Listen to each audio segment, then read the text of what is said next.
Program Heru Budi nggak pantas disebut brutal. Beda sama gubernur yang digantikannya. Mengingat komentar koalisi pejalan kaki merespon negatif terhadap pengaspalan kembali jalanan Jakarta yang sebelumnya dipakai sebagai trotoar dan jalur sepeda, dengan menganggap bahwa tindakan PJ Gubernur DKI Jakarta Heru Budi Hartono sebagai tindakan brutal, sehingga kebijakannya hendaknya tidak dicontoh daerah lain, membuat saya berpikir sejenak. Lalu muncul pertanyaan, gimana dulu dengan Anies? Kalau program yang baik ala Heru dibilang brutal. Nah, karena penasaran sama komunitas yang satu ini, saya pun mencoba menelusuri alias googling untuk mencoba mengetahui seputar komunitas ini. Yang saya yakin tujuan awal dibentuknya adalah untuk hal yang baik, bahkan membela hak pejalan kaki. Saya pun mendapati sekilas tentang koalisi ini di laman kompas.com, yang membuat saya cukup tercerahkan oleh data yang disampaikan di sana. Kelompok ini memperjuangkan hak-hak para pejalan kaki di Indonesia, yang bermula dari pengalaman pribadi Anthony Lajar, salah satu inisiator koalisi, saat puterinya menanyai, "Pak, kenapa motor boleh lewat situ? Atau trotoar? Kan harusnya untuk jalan kaki." Berawal dari pertanyaan puterinya itulah, lantas bersama beberapa orang pengguna KRL, mereka membentuk koalisi pejalan kaki. Misi utama dari koalisi ini, selain meminimalkan penyalahgunaan pengguna trotoar atau yang membuat hak pejalan kaki tersisih, koalisi pejalan kaki ingin memperjuangkan jalur pejalan kaki yang layak, aman dan tertib. Mereka juga mengupayakan tersedianya zona penyeberangan yang aman dan terlindungi dengan titik perjuangan yang bermula di kawasan Museum Fathahillah.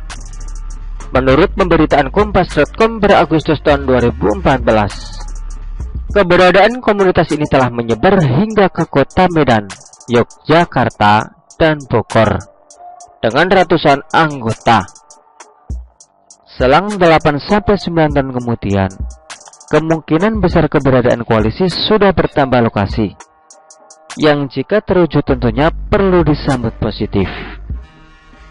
Bagus sih sebenarnya tujuan dan misi yang diusung koalisi ini, mengingat faktanya ketersediaan trotoar, jalur pedestrian, hingga zona penyeberangan yang aman dan nyaman kerap diabaikan, hingga tak jarang dirampas fungsinya, terutama di kota-kota besar atau daerah metropolitan seperti Jakarta.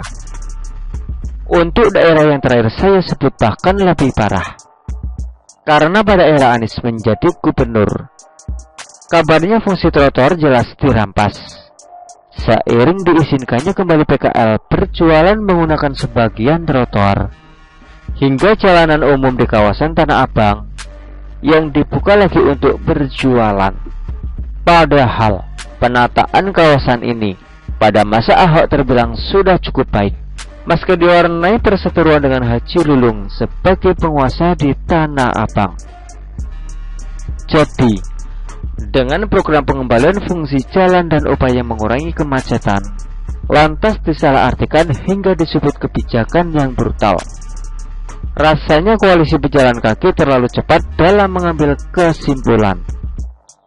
Sebagai PJ Gubernur, Heru Budi tentu perlu memprioritaskan mana kepentingan orang banyak atau pemotor dan pengendara mobil yang lebih diprioritaskan dibandingkan pesepeda dan pejalan kaki yang disebut Heru akan tetap difasilitasi.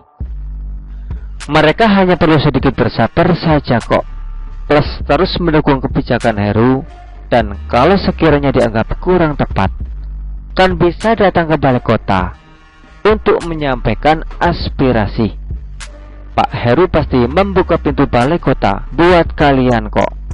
Beda kayak gubernur yang digantikan oleh Pak Heru, yang kalau mau dinilai lebih fair, terkesan lebih brutal dalam banyak kebijakan dan programnya. Apa perlu saya sebut satu persatu sampai 100 poin? Begitulah kura-kura. Artikel ini diambil oleh siwo.com dan ditulis oleh Widodo SP. Bagaimana menurut Anda?